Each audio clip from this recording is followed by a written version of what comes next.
በኢትዮጵያ ወንጌላውያን አማኞች ዘንድ አርያ የሆነ እጅግ የሚወደድ የእግዚአብሔር አገልጋይ የኪስ ግን ሰጥተውናል። ኦርቶዶክስ ባለውለታዬ ነች፣ አልክዳትም፣ አልዋሽም። እሱ ሕዝቡን ከኃጢአታቸው ያድናቸዋልና። በኢትዮጵያ ወንጌላውያን አማኞች ዘንድ አርያ የሆነ እጅግ የሚወደድ የእግዚአብሔር አገልጋይ ዘማሪ ፓስተር ሸዋዬ ዳምጤ የቤት ስጦታ ተበረከተለት። ለአምስት አስርት ዓመታት በታማኝነትና በፍጹም ቅንነት እግዚአብሔርን ሲያገለግል የቆየው አሁንም በማገልገል ላይ ያለው ፓስተር ሸዋዬ ዳምጤ ከ13 አልበም በላይ መዝሙሮችን ያበረከተልን ድንቅ የእግዚአብሔር ስጦታችን ነው።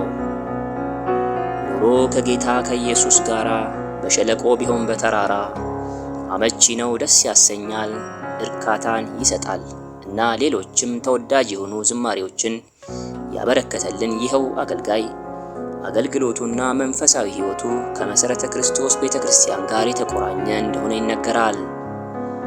ከ1964 እስከ 2014 ዓ.ም በመሠረተ ክርስቶስ ቤተክርስቲያን በማገልገል ያሳለፈው አንጋፋው ዘማሪና እረኛ ካበረከተልን 13 አልበሞች ውስጥ 12ቱን አልበም ሙሉ በሙሉ ለቤተ ክርስቲያን ሕንፃ ግንባታና ለወንጌል አገልግሎት ያበረከተ ተወዳጅ አገልጋይ ነው ዘማሪ ሸዋዬ ዳምጤ።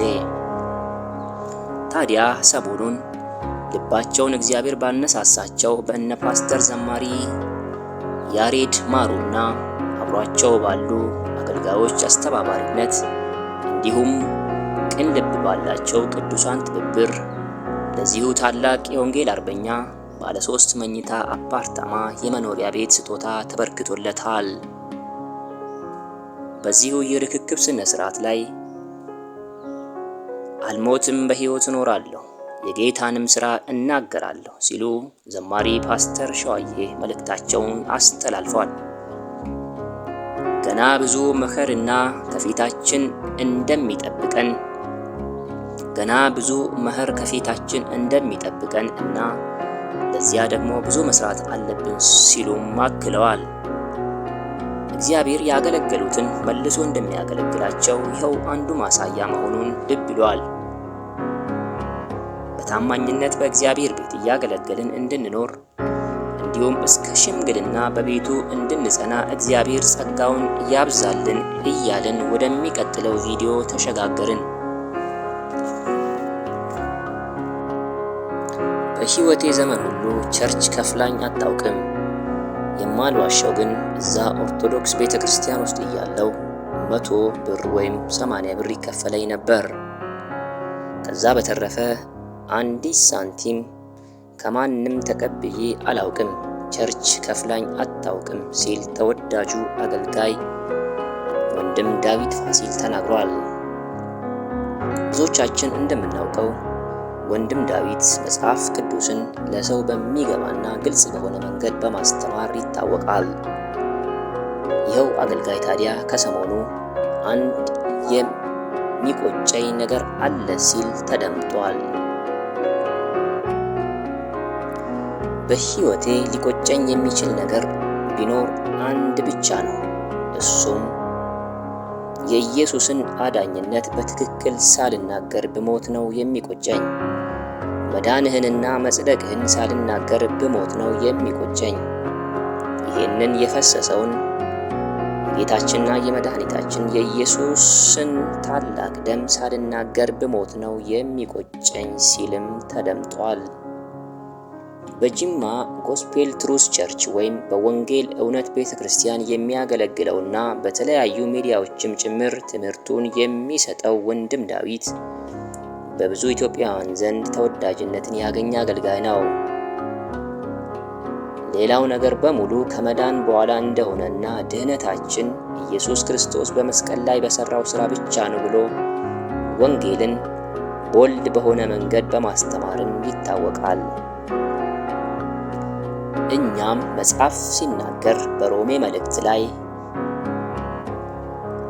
የኃጢአት ደሞዝ ሞት ነው፣ የእግዚአብሔር የጸጋ ስጦታ ግን በክርስቶስ ኢየሱስ የዘላለም ሕይወት ነው እንደሚል ይህንን የእውነትን ቃል በማመን ለሌሎችም ቦልድ አድርጎ ቪዲዮ እንሸጋገር።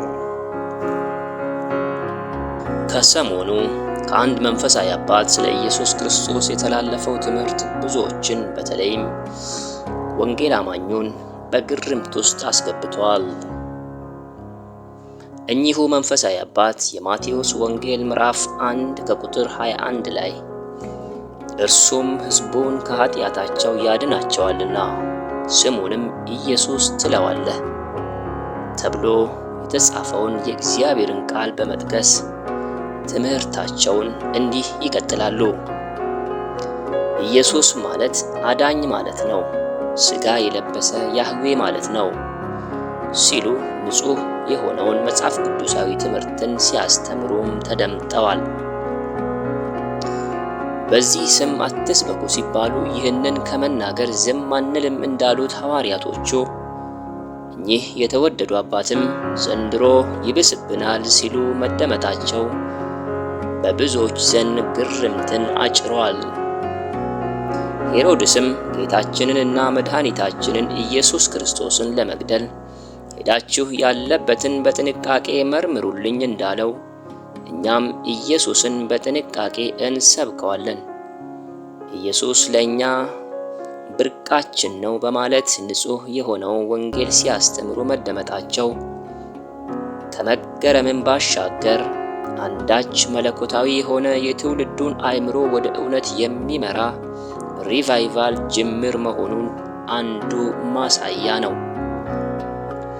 በእርግጥ እኚህ አባታችን ያስተማሩት ትምህርት አዲስ መገለጥ ባይሆንም እንኳ ነገር ግን በእሳቸው አንደበት የዓለም መድኃኒት የሆነው ጌታችን ኢየሱስ ክርስቶስ በሙላት ሲሰበክ ከማየት በላይ ውስጥን በሐሴት የሚሞላ ነገር የለም። ብዙዎች ንጹሑን ወንጌል ከማስተማር ይልቅ የተለያዩ ተረቶችን፣ የሰው ዕውቀቶችን፣ ፍልስፍናዎችንና የሐሰት ትምህርቶችን በማስተማር በተጠመዱበት በዚህ ዘመን ሕይወት ስለሆነው ስለ ኢየሱስ ክርስቶስ መመስከርና መናገር ምንኛ መታደል ነው።